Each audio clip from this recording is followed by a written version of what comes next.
A woman engraved a blood curse on her own body. This was one of the most powerful forms of witchcraft. She was determined to curse her husband at the cost of never being able to achieve rebirth in her eternal afterlife. She originally had a bright future ahead of her. However, ever since she got married, her husband had constantly subjected her to cold violence. After more than a decade of emotional torment, the woman became mentally deranged and even took out her hatred on her son.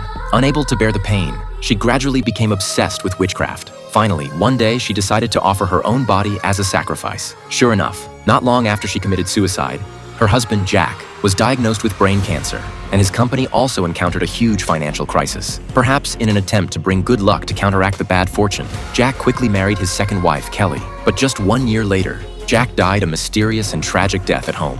The crime scene was extremely eerie, looking like some kind of religious ritual, and Kelly fainted beside Jack, still holding the murder weapon in her hand. The police arrested Kelly. When facing the interrogation, Kelly claimed that the murderer was Jack's only son, John. John was the child of Jack's deceased ex-wife. Since he had witnessed his mother's suffering from a young age, he deeply loathed his father. He and his mother believed in the same kind of witchcraft and had tattoos of spells all over his body. On New Year's Eve, 2 weeks ago, he suddenly returned home. Kelly said that on the night of the crime, she saw John performing some sort of magic in Jack's room. Kelly had intended to step forward and stop him, but it was already too late. After John recited the last incantation, he killed Jack and then fled. And at that moment, Kelly passed out. Based on the clues provided by Kelly, the police quickly caught the fleeing John in a small cabin deep in the mountains. At this time, the police officer in charge of investigating the case discovered a new clue from the surveillance footage. In the weeks before the crime occurred, Kelly's behavior started to become abnormal, as if she was possessed by something. On the other side, John was brought to the interrogation room.